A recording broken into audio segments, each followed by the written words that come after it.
Good morning, CSRA. It's a Thursday, a Friday Eve, November 1st, on our way to the holidays. I'm Stephanie Lopez. Top of the morning to you, 8 a.m. We are live and local for you right here on the CSRA on Fox 54 News Now. I'm C.E. Huffman. We're glad you're with us starting your November right here. We've already heard that they're playing the Christmas music. I've already gotten an email from Santa about the deals that are on the store shelves, but it doesn't matter with First Alert meteorologist Jay Jeffries because he's no longer shopping. He's done shopping until January because he's not going to go out of the store ever. I kind of sneak in the stores after, say, Christmas there. We get that 50-75% off of Christmas items, you know, like ornaments and tree, you know, stuff like that. Oh, I know. Smart. That's for what I next love. year. Yes. All right. That wrapping paper that you paid $6 for, you can get it for 52 cents, you know, it's stuff like that. The deal master, that guy. Yeah, all right, okay.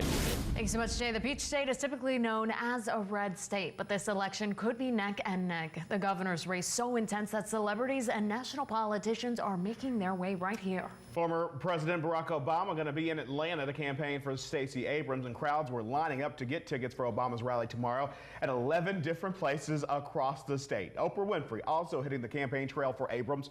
She plans to actually knock on doors and host 2 town halls in the metro Atlanta area. Meanwhile, President Donald Trump is going to be traveling to Macon Sunday to support Brian Kemp. And today, Vice President Mike Pence is going to be in 3 cities stumping for Kemp.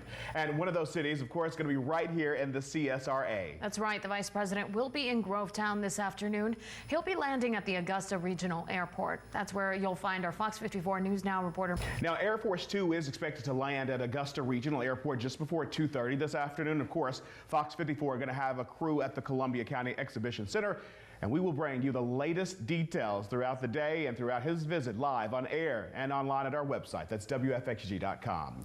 And while Republicans are rallying, area Democrats are planning a mass voter outreach in Evans as Pence and Kemp campaign. A news release says, quote, in light of the recent and ongoing voter suppression by the current Secretary of State and Republican gubernatorial candidate, constituents will be out canvassing for support for candidates on the Democratic ticket. Kemp, though, has denied the allegations of voter suppression. And the group wants you to make your voices heard at the polls. They also say protesting is not the way to go. Our time is 8:09, and in South Carolina, the Office of Regulatory Staff, or ORS, going to go before the state's Public Service Commission and give their opinions on the Dominion Energy and SCANA merger. Now, authorities with the ORS have told us they're going to present evidence that the power companies were trying to hide a report about the failed VC Summer project. They'll also propose a lower customer rate plan. Meanwhile, Dominion Energy, which is the company hoping to take over SCANA, is offering to manage part of Santee Cooper. Both Santee Cooper and SCANA's SCE&G were part of the VC Summer nuclear reactors project. And of course, that project ending more than a year ago. It was behind schedule and billions of dollars over budget. A spokesman for Governor Henry McMaster says if Dominion is interested in Santee Cooper, it should offer to buy it. McMaster has wanted to sell Santee Cooper in hopes of reducing its rates after the nuclear failure. And this morning in South Carolina, the son of a man who's suspected of gunning down 7 Florence County law enforcement officers, killing 2 of them, is expected in court. Seth Hopkins is scheduled to have a preliminary hearing. He's charged with criminal sexual conduct with a minor. And yesterday, his father ended up waiving his right to the preliminary hearing.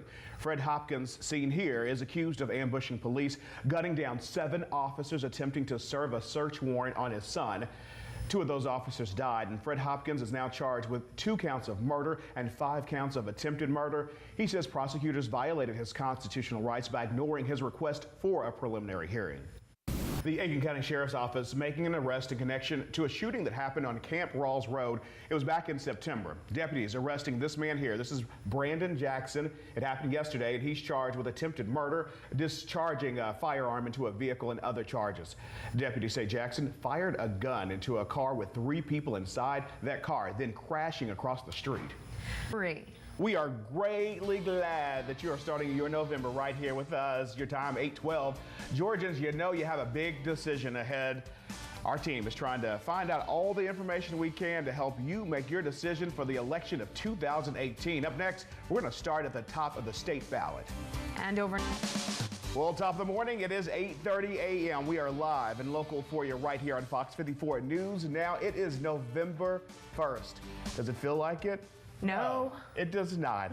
I'm C.E. Huffman. I'm Stephanie Lopez. It absolutely does not. It feels like a beginning spring day, something like that, where you're getting actually closer to the end of spring, a little bit closer to summer. It's so hot. Well, we can't get any fall foliage, Jeffrey. Won't happen yet there for you. Give it about 15 days and these leaves will be turning here throughout the southeast region. Hey, good morning, you two, and good morning, everyone. While you were sleeping, General Motors was looking to trim its white-collar workforce. The auto giant says it's going to offer buyouts to more than 1/3 of its U.S. white-collar staff, and that's about 18,000 salaried employees with 12 or more years at GM. General Motors is looking to transform its workforce to focus on the right skill sets for now and the future, which includes automated vehicles.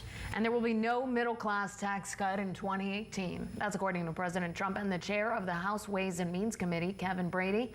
Now, last month, while stumping in Arizona, the president pledged there would be a cut. Brady says the goal is to advance a cut in the new session, assuming the GOP holds on to the Senate and the House.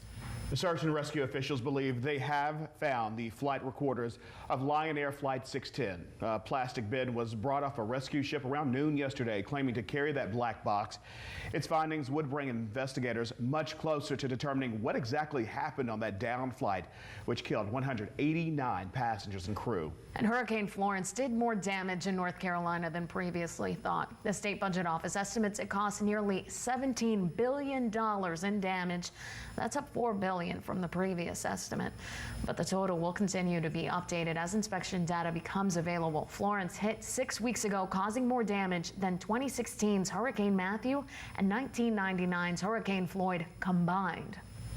A utility company in California admitting its blame for starting the state's second largest wildfire. Southern California says witnesses claim to have seen a fire ignited in an area where the company has power poles, and officials say they believe their equipment sparked the fire. The blaze, starting back in December, wasn't contained until January. 2 people were killed, including a fire engineer fighting that blaze, and more than 1,000 structures were lost to that fire. And authorities in the Philippines are searching for victims of a landslide in the country's mountain province. The landslide caused by rains from the Typhoon Yutu buried 3 government buildings yesterday afternoon, and so far 2 people have been found dead. 5 people have been rescued, 21 still missing. Your time right now, 8:37. One thing 8:49 is your time. Welcome back in. It may not be the fountain of youth, but folks are flocking to a natural spring in one South Carolina town. And in this week's People and Places with Pierce, we find out why some claim that water has some special powers. Well, I'm going to go get me a jug and believe. All right, thanks so much, Pierce. And if you have an idea for the next People and Places with Pierce, why don't you send him an email? It's plegion@wfxg.com. You can also reach out to him on both Facebook and Twitter. Jay? Jay, thanks so much. FedEx is ending a discount for members of the National Rifle Association, but the company says it's not a move related to last weekend's shooting at a Pittsburgh synagogue that killed 11 people. FedEx says the decision actually follows a review that started months ago, which showed low shipping volume from NRA members. FedEx shares, though, down 15% this year. And here's a new approach to retail. Victoria's Secret employees say they witness shoplifting almost every day, but they also say they'll be fired if they try to stop it. The company says the policy is in place in part to help protect employees from shoplifters who may be aggressive, but employees are asked to be observant and alert security that works with police to file charges about any incidents. And if you're looking for some flight alternatives, you may want to check out the Hilton Head Island Airport because their services are expanding. American Airlines announcing a new nonstop flight from Hilton Head straight to Washington, D.C. That service is going to start early May, and so far this year, more than 2 million passengers have flown to or from the airport. That's according to a news release, and that is a 13% increase from last year. Hey, a law banning single-use plastic bags will go into effect today in Beaufort County. Businesses are encouraged to provide reusable carry-out bags or recyclable paper bags for customers. The ordinance still allows the use of some plastic bags, like the ones you carry for your dry cleaning or door hangers. And it's very confusing because I lived out in Los Angeles for a while where it is banned.